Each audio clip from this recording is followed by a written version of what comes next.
जय हिंद दोस्तों। रिसेंटली हमारे गृह मंत्री जी का एक बयान आया जहां पर उन्होंने कहा है कि अंग्रेजी बोलने वालों को शर्म आएगी।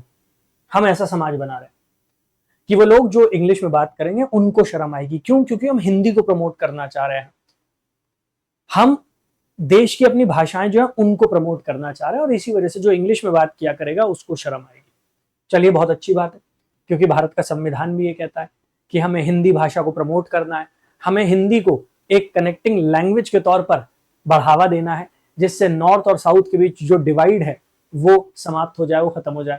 हालांकि वो करना बहुत मुश्किल हो जाता है, क्योंकि जब हम हिंदी को प्रमोट करने की बात करते हैं तो वहां पर साउथ इंडिया के स्टेट्स वो थोड़ा उस बात को लेकर एक नाराजगी जाहिर करते हैं।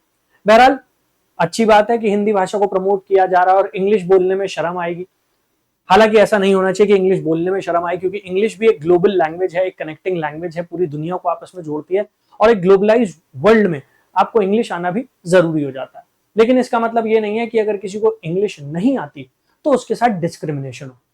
ये बात भी गृह मंत्री जी को बतानी चाहिए, क्योंकि सरकार के अंडर ही काम करने वाली एक कॉन्स्टिट्यूशनल बॉडी लगातार हिंदी बोलने वाले, हिंदी भाषा से पढ़े हुए कैंडिडेट्स के साथ लगातार भेदभाव कर रही है, डिस्क्रिमिनेशन कर रही है। मैं बात कर रहा हूं UPSC, union public service commission, जहां पर लगातार हिंदी बोलने वालों का या फिर हिंदी में पेपर देने वालों का सिलेक्शन रेशो गिरता चला जा रहा है। और अब तो एक नौबत ऐसी आ गई है, एक आलम ऐसा आ गया है कि उनका सिलेक्शन रेशो केवल 4% रह गया, केवल 4%।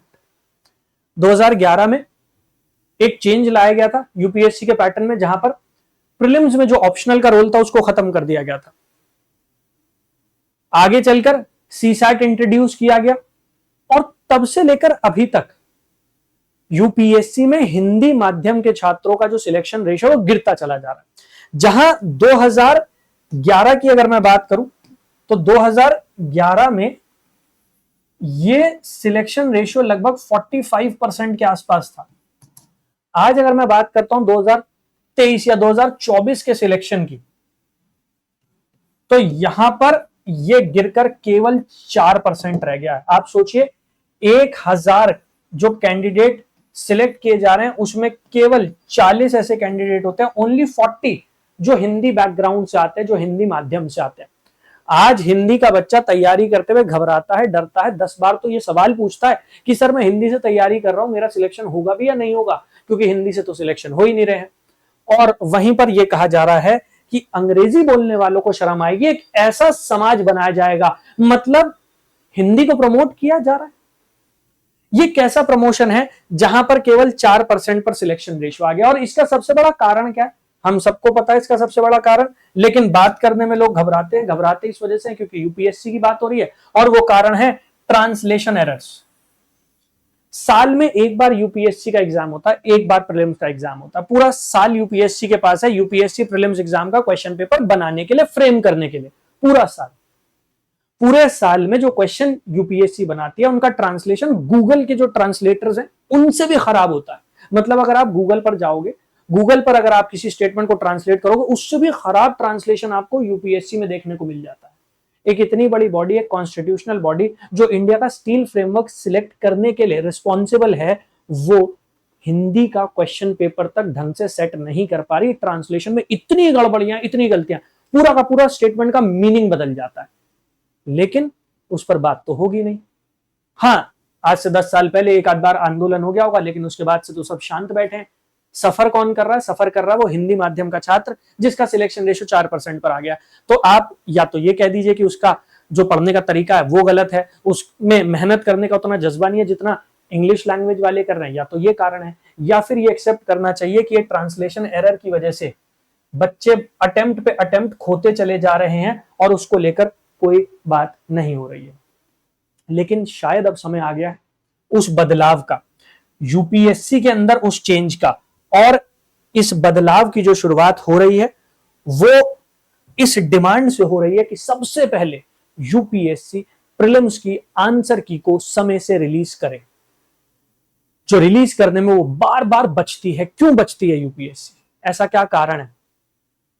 ये कह दिया जाता है कि वो एस्पिरेंट्स जो फेल हो गए हैं, जो क्वालिफाई नहीं कर पाए प्रीलिम्स एग्जाम को, वो जानबूझ के किसी भी क्वेश्चन को डिस्प्यूटेड क्वेश्चन बना के कोर्ट में जाकर केस कर देंगे। तो कोर्ट इतनी खाली बैठी है कि कोई भी कुछ भी याचिका लेकर आएगा, कोई पिटीशन लेकर आएगा, कोर्ट उसे एंटरटेन कर लेगी, सुप्रीम कोर्ट उसे एंटरटेन करेगी। सुप्रीम कोर्ट भी पिटीशंस को या हाई कोर्ट भी पिटीशन को तभी एंटरटेन करती है जब उसमें कुछ तथ्य होता है, जब उसमें कुछ वेट होता है, तभी तो वो एंटरटेन करती है। तो इस बदलाव की जो शुरुआत है ना वो यहीं से होगी। आंसर की डिमांड, आप आंसर की रिलीज कीजिए। क्यों नहीं कर रहे हैं आप? मैं बताता हूं आप क्यों नहीं कर रहे हैं। आप इसलिए नहीं कर रहे हैं क्योंकि वो एस्पिरेंट तो चलिए चैलेंज करे या ना करे, लेकिन आप खुद आंसर की में गड़बड़ियां करते हैं, उसमें गलतियां करते हैं, मिस्टेक्स करते हैं।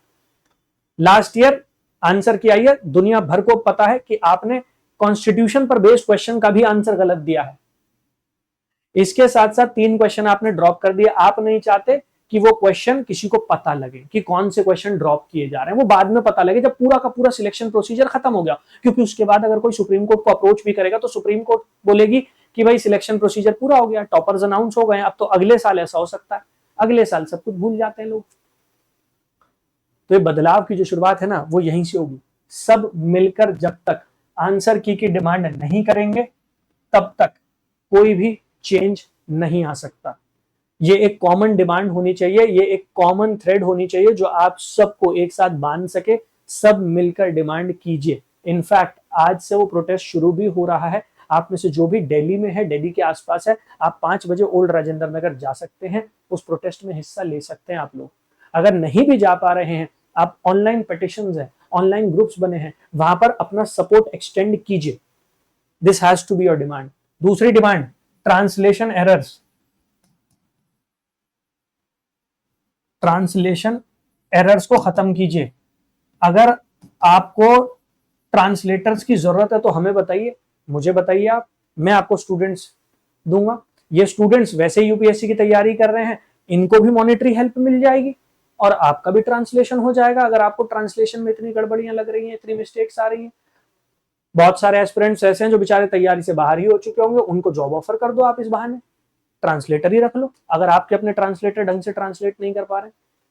सो ट्रांसलेशन एरर्स ये खत्म हो, हिंदी माध्यम वालों को भी एक इक्वल अपॉर्चुनिटी मिले। सिर्फ कॉन्स्टिट्यूशन में राइट टू इक्वालिटी लिख देने से सबको इक्वालिटी मिल नहीं रही है। सिर्फ आर्टिकल नंबर 15 में लिख देने मात्र से the state shall not discriminate among citizens, discrimination तो हो रहा है, ट्रांसलेशन के नाम पर हो रहा है। मेंस में जाकर एथिक्स का पेपर उठाकर देख लीजिए 2023 और 2024 का, इंग्लिश और हिंदी के जो क्वेश्चंस है ना, उनके मीनिंग में जमीन आसमान का फर्क आपको खुद समझ में आ जाएगा। हिंदी का क्वेश्चन समझ में ही नहीं आ रहा होगा। वाई? बिकॉज ट्रांसलेशन इतना खराब है। या तो आप ग्रास रूट लेवल पर पहले एजुकेशन को इतना स्ट्रांग कर दीजिए कि इतने डिफिकल्ट वर्ड जो आप हिंदी में पूछ रहे हैं क्वेश्चन पेपर में वो बच्चे की समझ में आ जाए। अदरवाइज अगर वो नहीं हो रहा है तो उस बच्चे के साथ क्यों गलत किया जा रहा है? क्या पूरे साल में केवल 40 ही हिंदी का एस्पिरेंट ऐसा है जिसने इतनी तैयारी की होगी, इतनी मेहनत की होगी कि अल्टीमेटली वो सिलेक्शन ले पाए? नहीं, और भी बहुत सारे बच्चे हैं, बट उनको ओवरलुक किया जा रहा है, उनके साथ गलत हो रहा है, उनके साथ भेदभाव हो रहा है।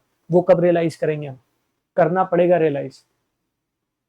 नहीं करेंगे आप, रोज आऊंगा मैं, रोज कोशिश करूंगा कि वो रियलाइजेशन आपको हो और हिंदी वालों का सपोर्ट मिले।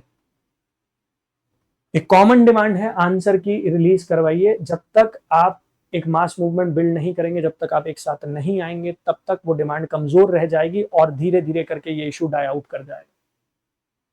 जो लोग आपको सपोर्ट नहीं कर रहे हैं, जो बड़ी बड़ी कोचिंग आपको सपोर्ट नहीं कर रही है, आपको पता है क्या करना, बॉयकॉट कर दो। मत देखो क्लासेस उनकी, मत जाओ उनकी क्लासेस में। जब तक ऐसे लोग जिनकी बात में वजन है, ऐसे लोग जिनकी एक मास अपील है, वो खुलकर सामने नहीं आते, वो आपको अपना सपोर्ट एक्सटेंड नहीं करते, आप भी अपना सपोर्ट करना बंद कर दीजिए उन्हें। आपके सपोर्ट से ही कोई वहां तक पहुंचता है। तो अगर अर्श पर आप लेकर गए तो फर्श पर लाने का भी जिम्मा आपका ही होना चाहिए, वो हिम्मत आपकी होनी चाहिए। क्योंकि जब तक वो नहीं होगा ना, तब तक आपके साथ लोग खड़े होने को तैयार होंगे नहीं। अपनी पावर रियलाइज कीजिए।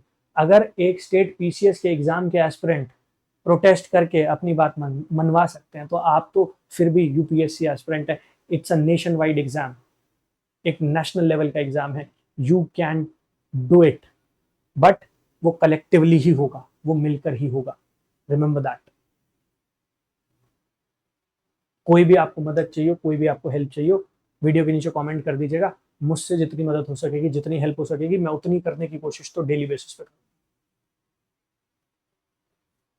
जय हिंद।